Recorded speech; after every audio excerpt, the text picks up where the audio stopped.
Hello everyone, आ जाओ फटाफट। आज हम लोग मूड खत्म कर लेंगे क्योंकि ऑलरेडी मूड का एक बहुत बड़ा पोर्शन हम खत्म कर चुके हैं। इनफैक्ट मूड का सारा पोर्शन ही लगभग अलग अलग चैप्टर्स में खत्म हो चुका है। एक छोटा सा पोर्शन बचा हुआ है बस। तो चलिए चैप्टर मूड में चलते हैं।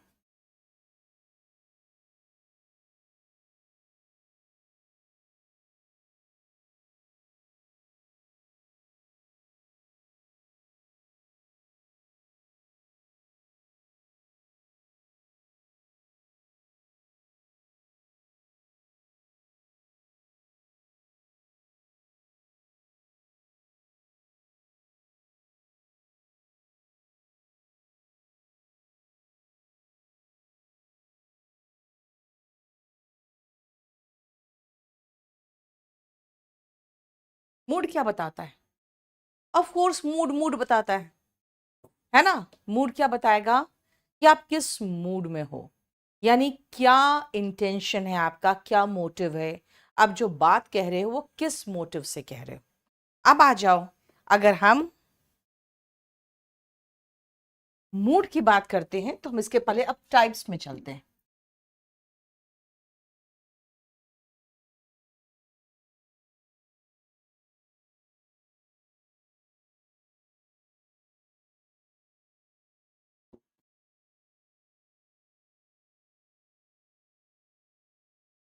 सबसे पहला है टाइप में इंडिकेटिव मूड। मैं आपको 3 सेंटेंसेस दूंगी और उन तीनों सेंटेंसेस को देखकर आप मुझे इतना बता देना तो ये कौन सा टाइप ऑफ सेंटेंस है।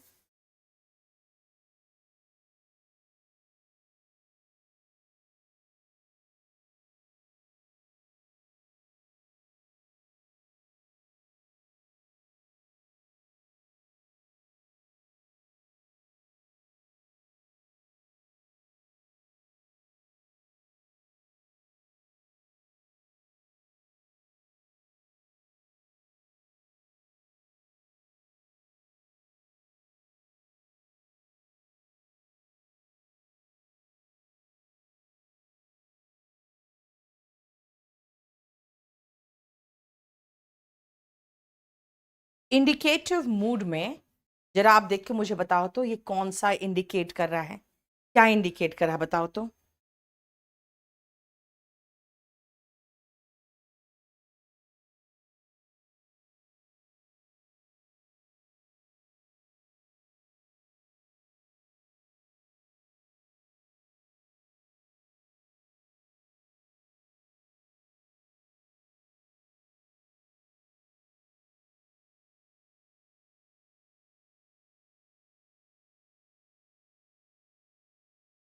यस, वेरी गुड, बहुत सही बोले। पहला है the sun is a star, universal truth, एक फैक्ट है। वेरी गुड प्रीतम और अनन्या, तुम दोनों सही हो। Second, very good Ananya, opinion है। You seem happy, you seem sad, you seem confused. और तीसरा इंटरोगेटिव सेंटेंस है, क्वेश्चन है ना। तो आ जाओ, पहला है फैक्ट या यूनिवर्सल ट्रूथ।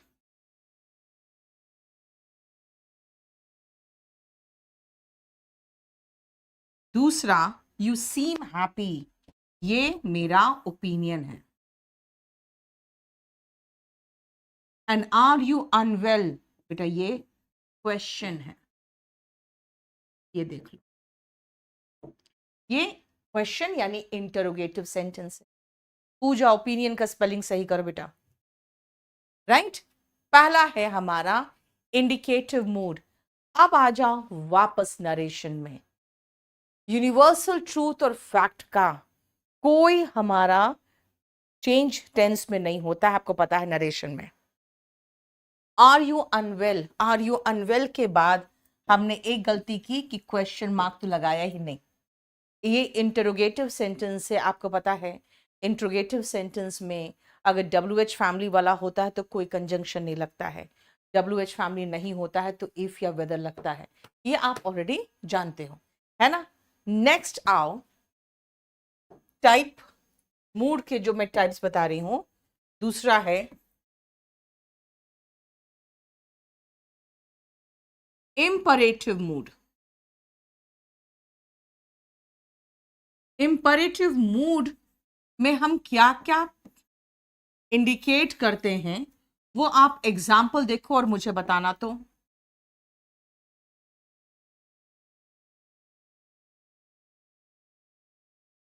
क्या है ये देखो।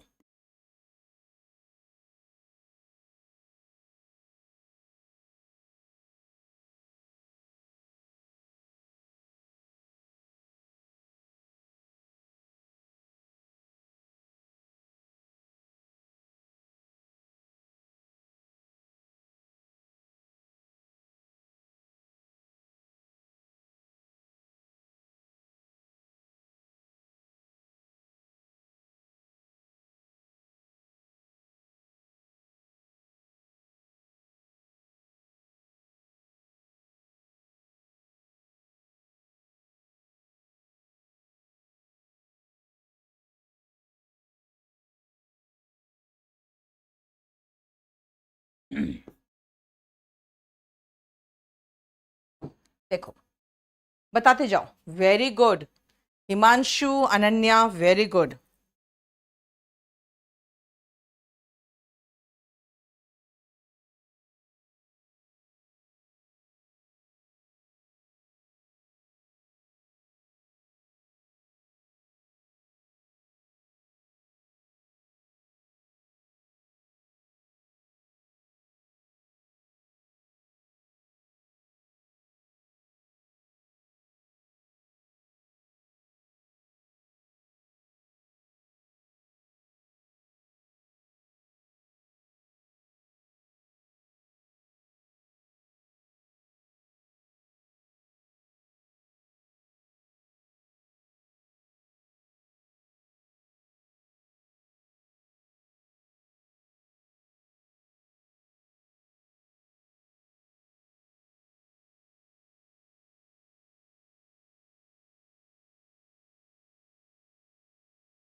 हो गया।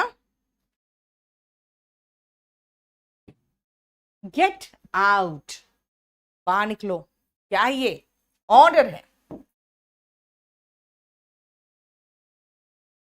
प्लीज हेल्प मी, रिक्वेस्ट है। डोंट गो आउट, ये मना कर रही हूं मैं, प्रोहिबिशन है। और ये ऑलरेडी टाइप्स ऑफ सेंटेंसेस का भी पोर्शन है। वर्क हार्ड, ये एक सजेशन है। लेकिन जब ये ना सजेशन थोड़ा सीरियस हो जाता है, जैसे सारे ट्रैफिक रूल्स हो, वहां पे वो एडवाइस बन जाता है। देखो बोलो, समझ में आया?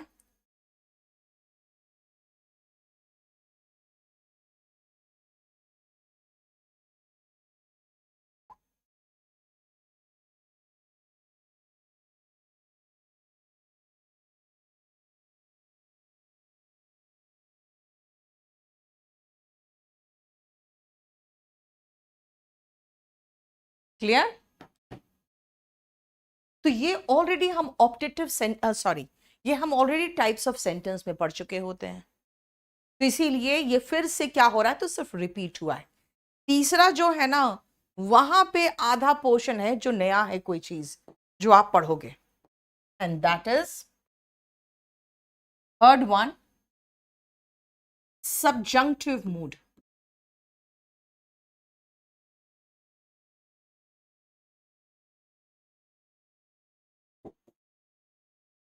subjunctive mood में हम दो पढ़ेंगे। प्रेजेंट subjunctive mood, SM मतलब subjunctive mood, और दूसरा पढ़ेंगे past subjunctive mood। अब इसमें ध्यान से सुनना, जो प्रेजेंट subjunctive mood है वो हम थोड़ी देर में करेंगे। उसका रीजन क्या है कि ये पास्ट subjunctive mood हम ऑलरेडी कर चुके हैं, और आप मुझे बताओगे एग्जाम्पल्स देखकर कि उसमें हम क्या है और क्या कर चुके हैं। चलो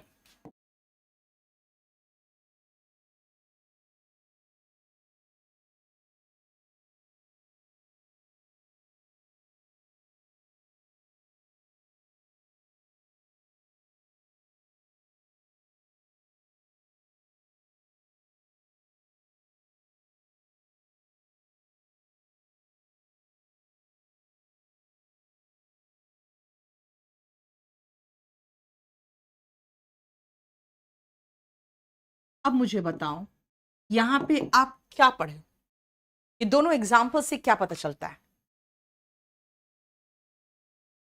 अमित सिंह, पहले ये खत्म करो, आगे आगे मत करो।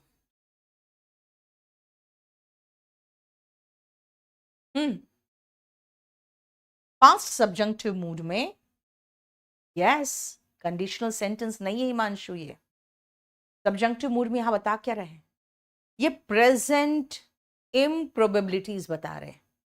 अगर यही present imagination, Manish very good, spelling खाली गलत कर दिए तुम, ये प्रेजेंट में इमेजिनेशन बता रहा है, प्रेजेंट में ऐसे पॉसिबिलिटीज बता रहे हैं जो पॉसिबिलिटी ही नहीं हो सकती है, इम्प्रोबेबिलिटीज जिसको कहोगे।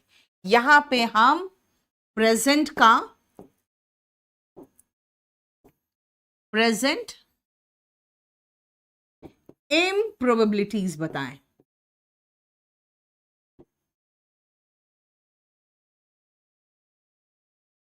जो प्रेजेंट में इम्पॉसिबल है, इम्प्रोबेबिलिटीज है, वॉस को छोड़कर कोई भी वर्ब का सेकेंड फॉर्म आता है, आपको अच्छे से पता है ना? वॉस को छोड़कर कोई भी वर्ब का सेकेंड फॉर्म लगा सकते हो, राइट? और ये पास्ट है, पास्ट सब्जंक्टिव मूड है, लेकिन बता क्या रहा है? प्रेजेंट की इम्प्रोबेबिलिटीज। तो फिर प्रेजेंट सब्जंक्टिव मूड क्या बताएगा?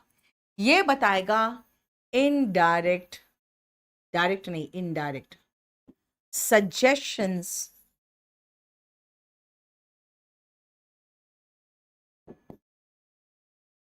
ठीक है, रिक्वायरमेंट्स,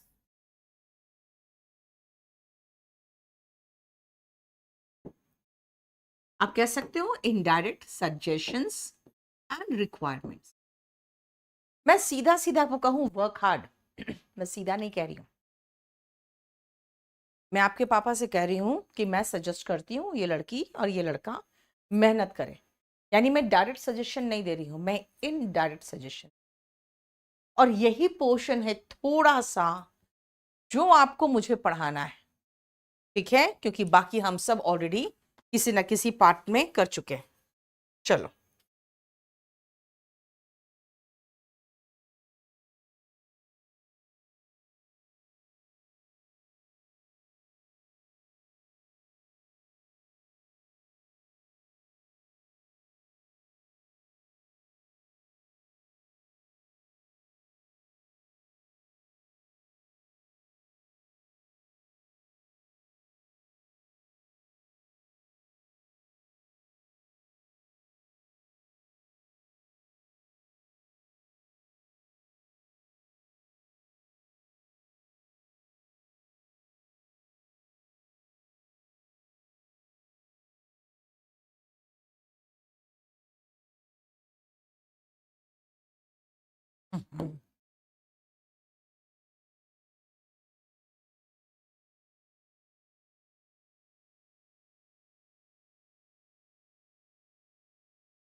चलो बनाओ फटाफट।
हो गया,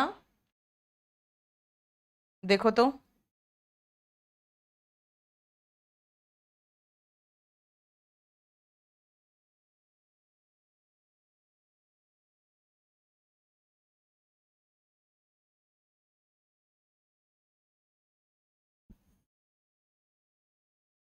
नो सचिन, अब सुनो, मैं आपको कहूंगी वर्क हार्ड। क्या कहा? Work hard. अब आपको नहीं कह रही हूं, मैं आपके पापा से बात कर रही हूं। मैं कह रही हूं I suggest that your son work hard. कहूंगी क्यों? क्योंकि कुछ लोग कहते हैं मैम देखो पास्ट टेंस आपने पढ़ाया था टेंस में, सेंटेंस की शुरुआत पास्ट से शुरू हुआ तो आगे पास्ट ही चलेगा। मैं कहती हूं भाई सेंटेंस की शुरुआत पास्ट से शुरू हुआ क्योंकि मैंने सजेस्ट ऑलरेडी कर दिया। लेकिन मैंने सजेस्ट जो किया कि आप मेहनत करो, वो काम खत्म नहीं हो गया ना, वो तो मेरा सजेशन था। यानी कि पास्ट से शुरू हुआ लेकिन आगे का एक्शन कंप्लीट पास्ट में हुआ नहीं है, तो फिर क्या करें? तो कहोगे मैम देखो सिंगुलर सब्जेक्ट है, सिंगुलर सब्जेक्ट है तो सिंगुलर वर्ब लगाओ, स्टूडेंट सिंगुलर है तो SES लगाओ। भाई सेंटेंस पास्ट में है, प्रेजेंट में कैसे हो जाएगा आगे चल के? फिर सेम आएगा जो आप डायरेक्ट इंपरेटिव सेंटेंस में यूज करते हो। मैंने आपको कहा वर्क हार्ड, अब आपके पापा से कह रही हूं I suggest that he work hard. फिर आपके पापा जाके घर में कहेंगे ma'am suggested that our son work hard, क्योंकि मैम ने सजेस्ट किया कि वो मेहनत करे। ऑलरेडी मेहनत कर नहीं चुके हो, मेहनत करे। ठीक है? द केबिन क्रू इंस्ट्रक्टेड, आप कहोगे सेम चीज, पास्ट से शुरू हुआ है आगे पास्ट चलेगा। भाई केबिन क्रू ने इंस्ट्रक्ट किया है, उसने सीट बेल्ट बांध नहीं लिया है। अब इन केबिन क्रू क्या कर रहा है? अभी केबिन क्रू सिर्फ और सिर्फ इंस्ट्रक्शन ही दे रहा है, उसने सीट बेल्ट बांधा नहीं है। तो क्या होगा? ये बांध ले। अब डायरेक्ट फिर से सुनना, आपने डायरेक्ट दिया या आपने इनडायरेक्ट दिया? इंपरेटिव सेंटेंस क्या होता है? आदेश, निवेदन, सजेशन, एडवाइस। ये डायरेक्ट हो या इनडायरेक्ट हो, दोनों केस में हम क्या करेंगे? एक सेकंड रुकना बेटा।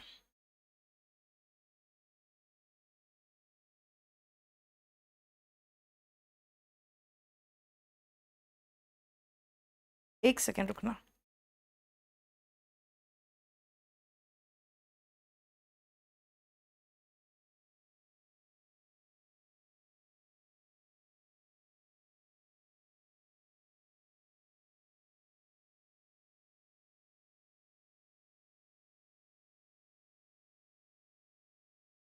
सुनो, डायरेक्ट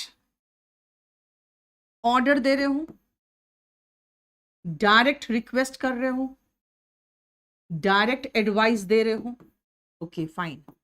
अब मैं आपको डायरेक्ट एडवाइस नहीं दे रही हूं, अब मैं आपके पापा को आपकी मम्मी को मैं दे रही हूं, लेकिन सजेशन एडवाइस आपही के लिए है। दोनों के केस में वर्ब का बेस फॉर्म होगा, दोनों के केस में वर्ब का बेस फॉर्म होगा। फिर से आओ देखो, द स्टाफ डिमांडेड, स्टाफ ने डिमांड किया कि हमें आप बोनस दो। भाई बोनस दे नहीं दिए हो, अब कहोगे नहीं मैम देखो सिंगुलर सब्जेक्ट है, सिंगुलर वर्ब आएगा। भाई नहीं आएगा। स्टाफ ने कहा पे अस द बोनस। अब मैंने कहा पता है स्टाफ ने क्या कहा मालिक को, बोनस पे करो। यानी कि स्टाफ ने जब मालिक से बोनस मांगा तो कहा पे अस द बोनस, ठीक है। लेकिन स्टाफ ने जब मालिक से कहा पे अस द बोनस, तो रिमेंबर वहां पर हमने आपको बताया कि पता है स्टाफ ने मालिक से कहा कि हमें बोनस दो, मिल नहीं किया है। पे अस द बोनस डायरेक्ट हो तब भी, इनडायरेक्ट भी पे अस द बोनस। अगर मैं कहूं कि B present in the court, क्या कहा आपको, B present in the court, और मैं दूसरा तरीके से बोल रही हूं कि देखो ये क्रिमिनल केस है, hence it is mandatory, it is imperative, mandatory that he be present। क्योंकि डायरेक्ट भी कह रही हूं मैं, B present in the court, तो इनडायरेक्ट तरीके से आपके वकील को बोल रही हूं मैं कि भाई ये क्रिमिनल केस है, so he be present in the court. अगर कहोगे he is present in the court, इसका मतलब तो हो गया कि कोर्ट में प्रेजेंट है। He was present in the court, इसका मतलब कोर्ट में प्रेजेंट था। He be present in the court, यानी कोर्ट में प्रेजेंट रहे। ठीक है, बोलो समझ में आया। बस इतना ही पोर्शन था जो मूड का बचा हुआ था, वरना इसका एक पोर्शन हम करा चुके थे टेंस में, दूसरा नरेशन में खत्म करा चुके, तीसरा सिर्फ और सिर्फ प्रेजेंट सब्जंक्टिव मूड था जो बचा हुआ था। देखो बाकी सब कुछ कंप्लीट हो गया है, यानी कि हमारा मूड चैप्टर भी कंप्लीट है। ठीक है, बोलो कोई प्रॉब्लम यहां तक। 2 मिनट का ब्रेक लो, के बाद फिर मैं देखती हूँ पॉजिटिव वर्ब को।